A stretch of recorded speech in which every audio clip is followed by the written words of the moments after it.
Et bonjour à toutes et à tous, on se retrouve aujourd'hui dimanche à 19 h pour bien sûr le quatrième épisode de la série Elder Scrolls consacré au lore cette fois, puisque hier, je le rappelle, nous avions découvert le tout premier épisode du livre audio réalisé par Skyvenild. Aujourd'hui on se retrouve donc pour le quatrième épisode du lore qui lui est réalisé par mon collaborateur Ludwig Lorcan, qui est un YouTuber qui met au service du lore Elder Scrolls son talent, son talent de cursus honorum, je dirais, un cursus honorifique, d'historien, en tout cas d'étudiant en histoire. Donc il met vraiment en exergue son talent pour condenser et restituer des informations sur le lore The Elder Scrolls. Donc, comme je le disais hier, on va regarder cet épisode. Par la suite, il y aura le cinquième qui sera lancé donc bientôt, dans pas très très très longtemps, quinzaine de jours, je crois, quelque chose comme ça. Et à la suite de cela, je ferai donc un épisode spécial avec l'ensemble de cette série, plus l'event, l'event qui avait eu lieu en juin dernier. Et donc vous aurez le lore complet et vraiment définitif de The Elder Scrolls, de cet univers médiéval fantastique qui nous est si cher. Alors, autre petite chose, vous pouvez noter notamment que j'ai changé rapidement les petits panneaux qui sont un peu plus bas là, pardon, sur la chaîne. Donc vous retrouvez toujours le Stropole qui avait été lancé et qui touchera à sa fin, donc le 31, le 31. Et donc qui va déterminer le QPV Event d'octobre prochain, mais également voilà, la nouveauté elle est au niveau des annonces Event, puisque j'ai changé ce petit panel, voilà, j'en ai mis un autre qui est pour le coup plus ou moins personnalisé, donc j'espère que vous regarderez de temps en temps ce qu'il y a au menu de cette chaîne TV. À savoir que ce soir, à partir de 21 h 30, nous allons retrouver un concert classique, concert de musique classique. Enfin, musique classique, c'est un très grand mot, bien entendu, puisque c'est via la chaîne Games Symphonies de YouTube, où je vais vous diffuser les vidéos de cette chaîne, enfin une partie en tout cas, qui n'est autre que les grands thèmes de certains jeux vidéo qui sont vraiment repris avec un orchestre, et ça donne quelque chose de vraiment, vraiment très joli à écouter.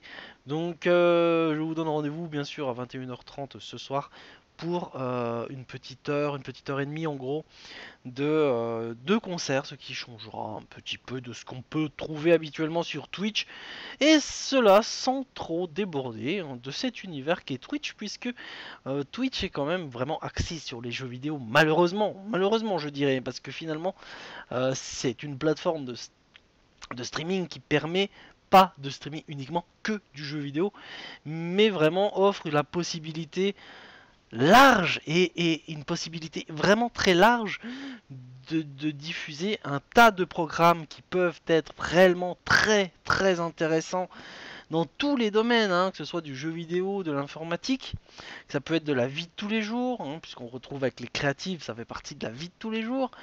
Et donc voilà, je trouve assez dommage que finalement Twitch ne s'axe pas plus justement sur un contenu plus vaste que le simple jeu vidéo. Ce n'est pas péjoratif quand je dis simple jeu vidéo, attention. Mais voilà, il y a donc une possibilité absolument gigantesque avec ce genre de plateforme de streaming que peuvent être Twitch, Mixer et les autres, bien sûr, et qui offre une possibilité de création d'émissions, de talk shows, de, de séries, hein, comme ça, là, comme je suis en train de faire, de concerts, etc. Vraiment, vraiment un large panel qui est trop peu exploité à mon goût, malheureusement.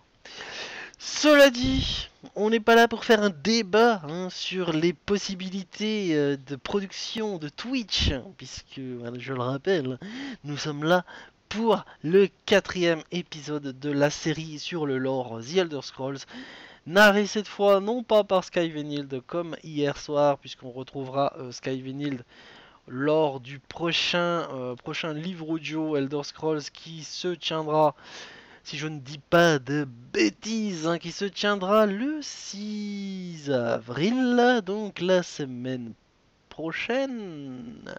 Enfin, dans 15 jours, c'est ce que je disais, dans 15 jours, pardon. Qui se tiendra donc dans 15 jours pour le second volet du livre audio narré par Skalvenild. Donc là, c'est le 4e épisode du lore qui, lui, est narré par mon ami Ludwig Lorcan. Je vous laisse donc, je vais me cut, hein, je vous laisse en compagnie de ce 4e épisode qui, j'espère, vous plaira et vous donnera envie de mieux connaître cet univers que peut être Elder Scrolls. Et j'espère bien sûr que vous avez pensé à changer d'heure. A tout à l'heure, il y en a pour une 25 minutes à peu près. A tout à l'heure, bye bye, je reviens.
Les tours.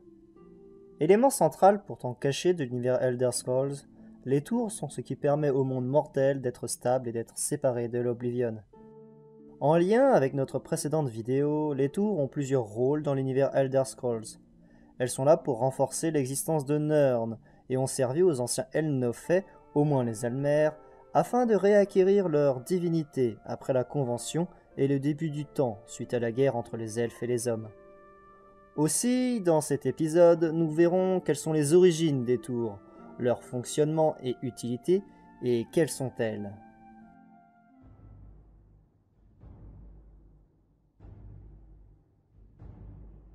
Dans l'univers Elder Scrolls, il existe plusieurs entités que l'on appelle tours. La plus connue est la constellation de la Tour, l'une des 13 constellations du ciel de Nirn.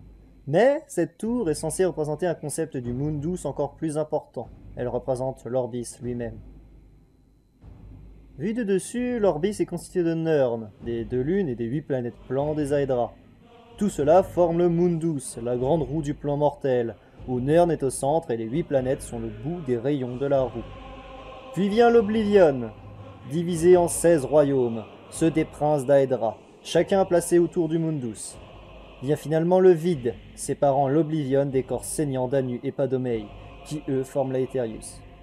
Et l'ensemble de tout cela, de ce qui est entouré par le vide de Citis, cette grande roue de l'existence, c'est l'Orbis. Mais il y a une autre façon de voir l'Orbis, une façon cachée.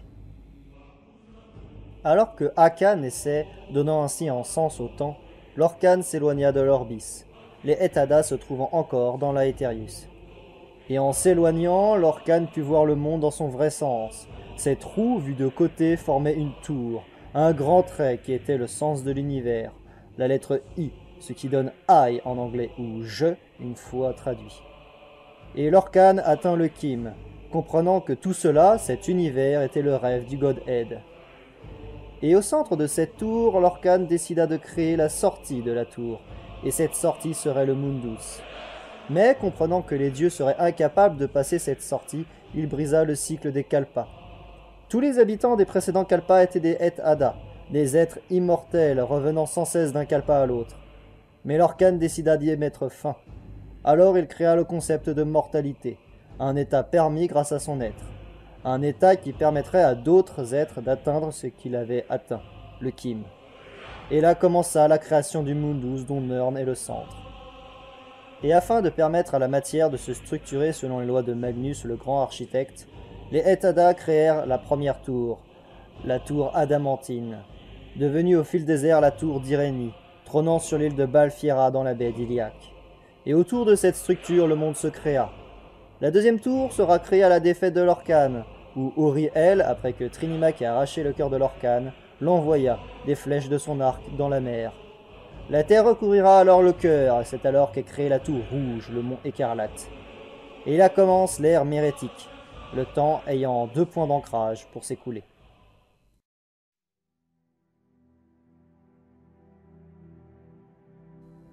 De ce que nous savons, chaque tour possède une pierre, sans quoi elle n'est pas activée. Ces tours servent pour que Nörn existe. Elles servent de catalyseur à l'énergie de l'Aetherius, et permettent à Nörn d'avoir une existence matérielle. Si la pierre est enlevée ou si la tour est détruite, le plan mortel, Nörn dans son ensemble, va se fragiliser, fissurant la barrière entre le plan des mortels et l'Oblivion. Que cela soit un hasard ou bien décidé, il existe et a existé en tout 8 tours. Toutes ces tours, sauf les 2 premières, ont été construites par un peuple elfique, afin d'atteindre la divinité, et, afin de refléter la tour adamantine, la plupart ont été construites d'après les plans de celle-ci. Ainsi, quand vous voyez la tour adamantine dans Tesso, au loin, depuis les côtes de Glenumbry, ce n'est pas elle qui ressemble à la tour d'or blanc, mais cette dernière qui ressemble à la tour de la Convention. La première des tours est donc la tour adamantine, désormais tour d'Irénie, le centre de la création de Nörn. Sa pierre est la Convention elle-même, l'événement débutant le temps, le procès de Lorkhan. La tour aurait, sous ses constructions en pierre ajoutées par les d'Irénie, un cœur cylindrique en métal, aussi haut qu'il s'enfonce dans le sol. Personne ne sait ce qu'il y a au fond de la tour, même les plus puissants des d'Irénie n'ont pu y accéder. La deuxième tour est la tour rouge, le mont écarlate. Sa pierre est le cœur de Lorkhan, qui non seulement l'a fait fonctionner, mais donne aussi une étincelle divine à Nörn, étant le cœur d'un dieu. La tour sera affaiblie par les Dwemer expérimentant les pouvoirs du cœur et la cassure du dragon en découlant. La destruction finale du cœur par le Nerevarine, Nereva réincarné, achèvera de désactiver la tour. Puis vint la tour de cristal. Joyau des Altmer, elle permit à Auriel et les ancêtres des Altmer de récupérer leur essence divine. Mais les hauts-elfes perdirent petit à petit leur savoir. On dit que sa pierre était une personne, mais une personne étant mortelle, je dirais plus qu'il s'agirait d'une statue ou d'un être immortel. La tour fut finalement détruite lors de la crise d'Oblivion à la fin de la troisième ère, soit par les Daedra, soit dans un complot du Talmor. La quatrième tour apparaît dans Skyrim, la gorge du monde, plus haut sommet de Tamriel. Depuis la guerre draconique et à cause de l'utilisation d'un parchemin des anciens à son sommet pour enfermer Alduin dans les couloirs du temps, la tour n'est qu'à moitié présente à cause de la déchirure temporelle. On peut supposer que ce sont les elfes des neiges qui ont fait de cette montagne une tour. Sa pierre est appelée la cave. Cinquième tour, le Breuil-Aîné ou Grinsap, composant la ville de Fanracine ou Eldenroot en Valboisé, est la tour des jungles des Bosmer. Auparavant nomade, l'arbre s'est enraciné à son emplacement actuel quand un mage Eilid tenta de le transformer en une nouvelle tour d'or blanc. Sa pierre serait un fruit. Sixième tour construite par les elfes gauchers sur le continent de Yokuda, la tour d'Orical qui est la tour dont on a le moins d'informations car étant la première à avoir disparu au début de la première ère, lors du cataclysme ayant frappé le continent natal des Rougegardes. Sa pierre aurait été une épée. La septième tour, qui est l'une des plus importantes, si ce n'est la plus importante dans l'histoire de Nörn, est la tour d'or blanc, située au centre de la cité impériale, au centre de Cyrodiil et au centre de Tamriel. De par cet emplacement particulier et de l'organisation de la construction avec la forme de cercle de la cité impériale, la tour d'or blanc est la roue dans la roue, au centre du Mundus. Construite par les Ailides, si les autres tours ont été construites afin de fixer la création de par son organisation spéciale, la tour d'or blanc récolte la magie d'Aetherius. Sa pierre est le Shim El Adabal, la gemme rouge centrale de l'amulette des rois. La disparition de la pierre lors de la crise d'Oblivion, combinée avec l'extinction des Septimes et des Feux du Dragon, va permettre l'invasion de Nurn par les forces de Mérunès Dagon. Le sacrifice final de Martin Septime et sa transformation en statue d'Avatar, d'Akatosh ou de César va donner à la tour une pierre constante, ne risquant pas d'être volée ou perdue, comme le Shim El Adabal dans les ères précédentes. Enfin, la 8e tour est la tour d'Airain, le Numidium. Construite par les Dwemer et le grand architecte tonal Kagrenac, la tour d'Airain a réussi en partie à donner la divinité aux Dwemer. En effet, une peau composée d'esprits recouvrant le Numidium le rend indestructible et est composée de l'ensemble des âmes des Dwemer. De fait, les Dwemer en faisant partie du Numidium sont en quelque sorte des dieux grâce à lui. La pierre du Numidium est censée être au départ le cœur de l'Orcane, mais ce qui le fera véritablement fonctionner est le Mantella, une gemme spirituelle contenant l'âme d'un Césarine, ce que Zurin Arctus, Yalti et Wulfars sont tous les trois. L'utilisation du Numidium est à l'origine de plusieurs cassures du dragon, notamment l'Instant Écarlate, la chute d'Alinor et le Voile de l'Ouest. Dans C0DA, le Numidium revient lors du Landfall, écrasant toutes les factions de Nurn, battant le Nerevarine pourtant aux commandes d'un nouvel Akulakan. Il sera finalement décapité par Jubal Lun Sul, mettant fin au ravage de la Tour d'Airain qui a détruit dans C0DA la planète Nurn. De fait, lors de la 3e ère, seules 3 des 8 tours sont encore activées, rendant ténue l'existence de Tamriel. Et c'est dans le cadre de leur complot visant à mettre fin au Mundus qu'une organisation compte finir de désactiver les tours. Le Talmor.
Le Talmor. La menace des elfes dans Skyrim. Ceux qui ont fait passer les Altmer d'elfes nobles, tels que le haut chancelier Okato d'Oblivion, à des monstres assoiffés de sang humain. Aux yeux de tous, les Altmer ont perdu toute leur grandeur, et tous les vices de cette race se sont fait éclairer au grand jour. La sélection de leurs enfants pour préserver leur pureté, les méthodes eugénistes auprès des Bosmer, le Talmor est coupable de tout cela, renforçant des pratiques déjà existantes. Par la manipulation, la propagande et les assassinats, ils se sont posés comme les ennemis mortels de l'Empire, s'emparant de l'archipel de l'Automne, de Valboisé et d'Elsewhere. Ils ont déclenché la Grande Guerre, et par leurs actions provoqué la majorité des événements se déroulant dans Skyrim. Ils sont la cause du traité de l'Or Blanc. Ils sont la cause du bannissement de Talos et du retour du culte des 8 divins et non des 9. Ils sont la cause de la rébellion des Sombrages, affaiblissant encore un empire affaibli par leurs soins. Mais ne croyez pas tout ce que l'on dit. Les Altmer ne sont pas tous mauvais. Les Diréni de Balfiera sont encore là pour sauver la noblesse de leur race. Les Psychiques refusent également le diktat du Talmor, renvoyant Arteum dans les eaux de l'Oblivion. Et même parmi les elfes de l'archipel, tous ne sont pas forcément d'accord avec les dictateurs d'Alinor. Mais ils se font de moins en moins nombreux. Pourtant, le Talmor n'a pas toujours été ainsi, et il y a des raisons à sa façon de faire. car les hommes ne sont pas étrangers à la montée des souverains actuels du troisième domaine Aldmeri.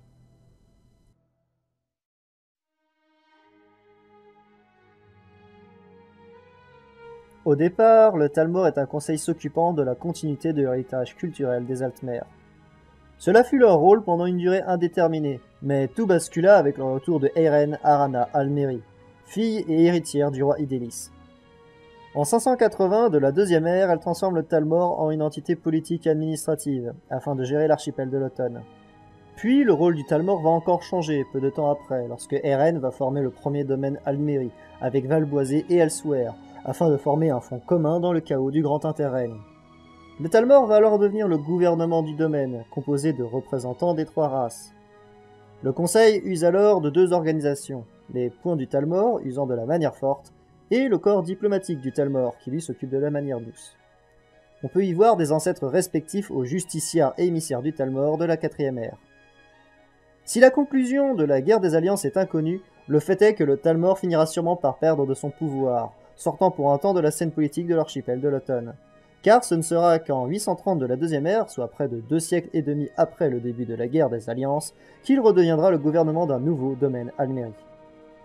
Alors que divers prétendants camorans se battent pour la succession à Valboisé, l'archipel de l'Automne va s'immiscer dans les affaires politiques des Bosmer, quand un des prétendants tente d'utiliser des impériaux de Colovis pour se débarrasser de ses adversaires. Un autre des prétendants va donc promettre 50 années de soumission aux Altmer, contre leur aide, pour le porter sur le trône de Valboisé. Dans les décennies qui suivent, le deuxième domaine Almeri est l'endroit le plus paisible de Tamriel, du moins jusqu'à l'arrivée de Tiber Septim. Avec la montée du nouvel empire de Cyrodiil, les membres du domaine ne savent pas quelle politique adopter. Petit à petit, un statu quo va se faire, accepté des deux côtés.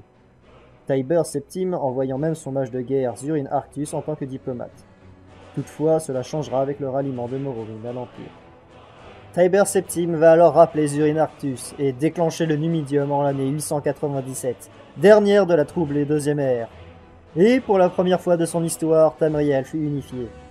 Mais les Altmer, ces isolationnistes, vont mal vivre pour une partie d'entre eux cette domination des hommes. Eux qui ont toujours vu ces êtres aux vies courtes comme incapables de régner, et ce depuis Eiren Arana Almeri. Ils refuseront cet affront. 4 siècles de Septim vont donc se succéder sur le trône de Rubis. Le Talmor rassemblant progressivement ceux qui se raccrochent aux traditions des Altmer, à l'idéal d'Aldmeris. Et cette colère montera jusqu'aux événements de la crise d'Oblivion et la chute de la tour de cristal.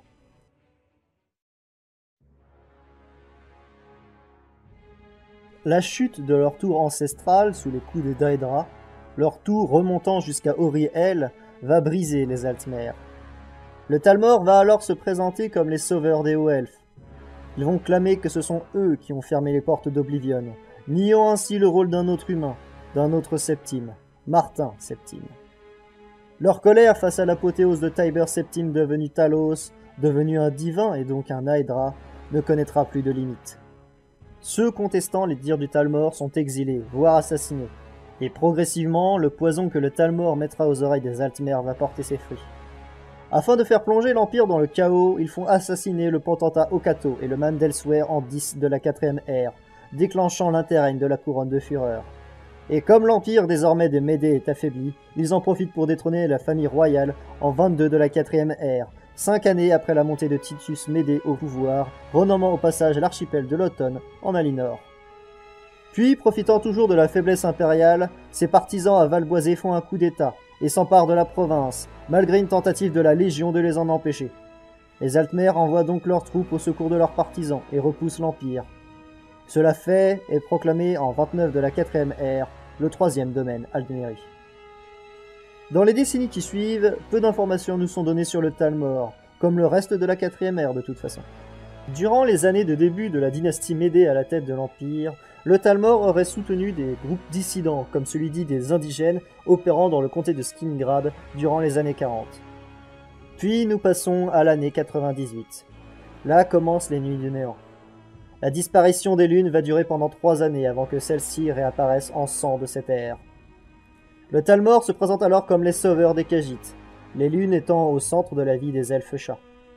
Mais derrière la scène, c'est le Talmor lui-même qui a provoqué cette disparition. 3 raisons sont derrière un tel acte. Officiellement, cet acte permet d'améliorer leur image après leurs actions de la première moitié de la 4ème ère. Surtout auprès des Khajiits, qui ne savent pas qu'ils étaient derrière l'ennemi du néant. Officieusement, cela les conforte dans le fait que l'Empire sous les Médés est affaibli, et n'est plus capable de tenir face au domaine. Et secrètement, cela permet aux Talmor de tester ce qui arrive aux Khajiits à leur naissance, si les lunes ne sont plus là. Et aux rares Khajiits apprenant ces informations, cela permet de leur faire comprendre de ne pas se tenir face aux Talmor, sinon leur espèce disparaîtra de la surface de Nurn. Les Khajiits vont alors progressivement sortir de la sphère d'influence de l'Empire, jusqu'à ce qu'un coup d'État mette fin à Elsewhere, restaurant les royaumes de Pelitine et Anequina, ce qui n'était pas arrivé depuis 11 siècles et la fusion de ces deux royaumes pour former Elsewhere. Ces deux États vont alors se placer en tant que vassaux du domaine. Nous sommes alors en 115 de la 4ème ère.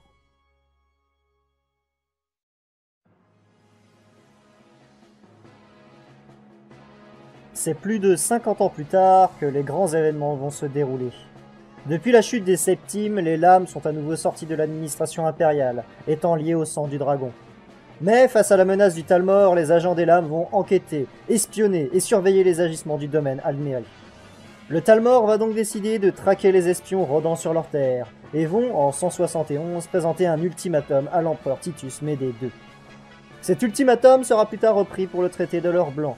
Il consistait à la fin de l'ordre des lames, l'interdiction du culte de Talos et la cession de vastes territoires en l'enclume. Avec l'émissaire Talmor, une charrette bâchée. Et quand l'empereur refusa de céder à cet odieux chantage, l'émissaire repartit, laissant la charrette, où les impériaux trouvèrent avec horreur une centaine de têtes, ceux des agents des lames en Alinor et à Valboisé. Va suivre alors la Grande Guerre et tous ces événements traités dans les chroniques de Tamriel. La guerre dura 4 années, se finissant pour l'Empire en 175 et la signature du traité de l'Or Blanc. L'Enclume continuera le combat jusqu'en 180, après avoir fait sécession de l'Empire, finissant même par repousser le Talmor, par sa force seule, ou comme acte du Talmor pour discréditer l'Empire, qui se serait retiré d'une guerre qu'il aurait pu gagner. Le fait est que dans les décennies qui suivent, l'Empire s'affaiblit de plus en plus, tandis que le domaine renforce sa présence sur Tamriel, au point que de plus en plus de personnes voient en l'Empire une marionnette du Talmor. Tout cela va alors mener à la rébellion Sombrage en 200 de l'ère 4ème, auquel nous pourrons assister dans Skyrim.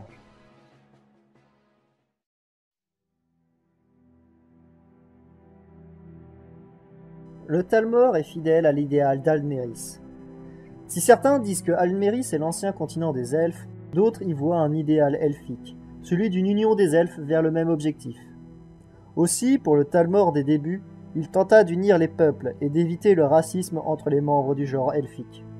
Cette volonté évoluera pour s'extrémiser à la 4ème ère, devenant un eugénisme pur et simple, le Talmor exécutant les membres des Diréni ayant du sang humain, assassinant les bosmères trop éloignés de l'apparence elfique et déclenchant les nuits du néant pour les Khajiits. Mais cela n'est rien par rapport à ce qui est réservé aux hommes. Si au départ le Talmor considère les hommes comme des enfants immatures, voulant les éduquer comme ont fait certains des élites durant l'ère mérétique et la première ère, cela a changé face à Talos. Leur objectif pour les hommes est alors devenu une colère furieuse face à ceux qui représentent le plus la mortalité voulue par l'Orcane. Dans leur volonté de reprendre l'immortalité qui leur a été volée, le Talmor veut donc revenir à une ère mérétique, et même à une ère de l'aube. La naissance de Talos en tant que dieu renforce Nurn et le Mundus, Talos devenant le nouveau Lorkhan. La première étape de leur plan est donc remplie avec l'interdiction du culte de Talos avec le traité de l'Or Blanc. Mais la suite est encore plus sanglante. Car quand le culte de Talos sera éradiqué, le Talmor voudra alors éradiquer la possibilité d'un nouveau Talos et faire un génocide à l'encontre des hommes dans leur totalité. À partir de là, le Talmor espérera être capable de briser le dragon tel lors de l'aube intermédiaire avec les élus Marukati, déclenchant ainsi un retour à l'ère de l'aube. Nurn et le Mundus seront alors brisés. Les tours s'écrouleront, laissant place à une fin de ce Kalpa et un retour des cycles. Mais ne vous inquiétez pas. Malgré tous les efforts du Talmor, leur pire cauchemar est déjà arrivé. Car Lorkhan, Shor, Talos marchent à nouveau sur Nurn. Et que peuvent les complotistes voulant la mort de la mortalité face au tueur ultime de dragons, le Dovahkiin?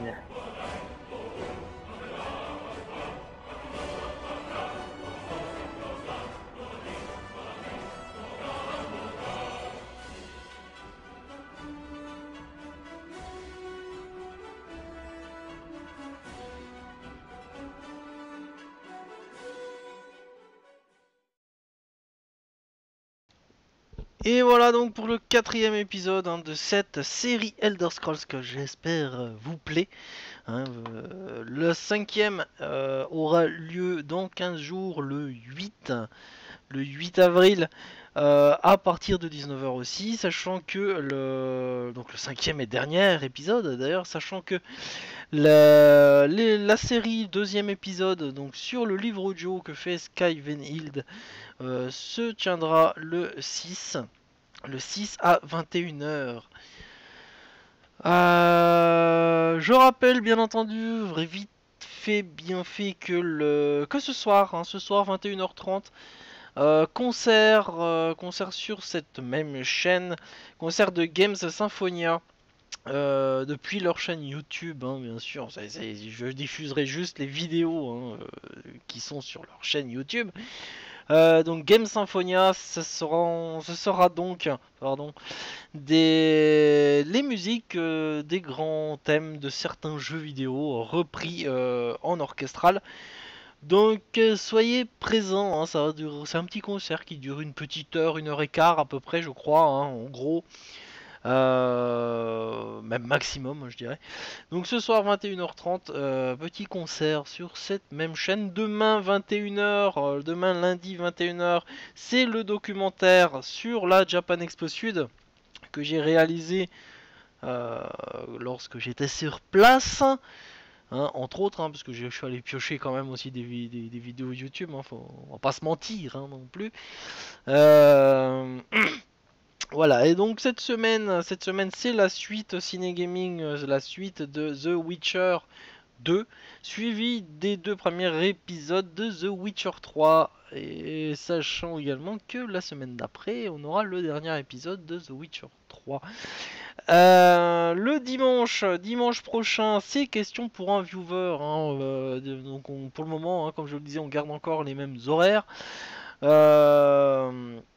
Et les mêmes jours de diffusion. Donc pour le moment, c'est toujours le dimanche à 13h. Question pour un viewer avec toujours un tas de cadeaux à gagner. J'essaye en même temps de faire des questions moins salopes. Mais c'est pas garanti, c'est pas facile de faire des questions faciles. Donc, prochain épisode, livre audio, Tamriel, une histoire de Tamriel, c'est donc le 6 avril à partir de 21h sur cette même chaîne, toujours en compagnie et narré par Sky Venhild.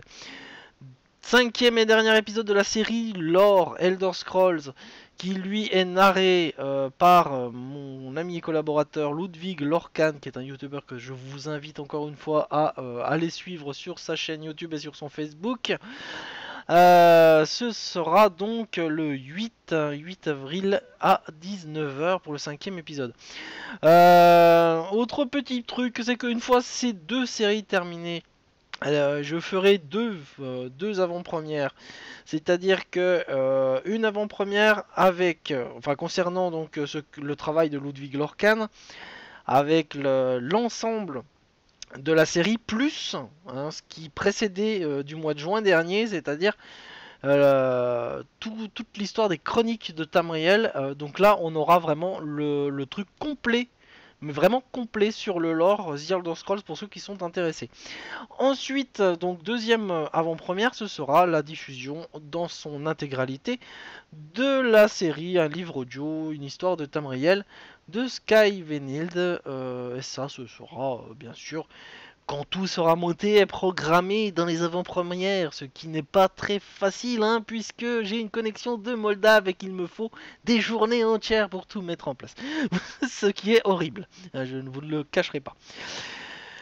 Donc voilà un petit peu pour ce qui vous attend cette semaine. Donc j'espère encore une fois que cet épisode vous aura plu, que vous aurez passé un bon moment et découvert un peu plus de choses sur l'univers Elder Scrolls, qui a encore énormément de choses à offrir et qui ne cessera de s'étendre, surtout lorsqu'arrivera le prochain épisode, bien sûr. Enfin, le prochain épisode, le prochain jeu, plutôt.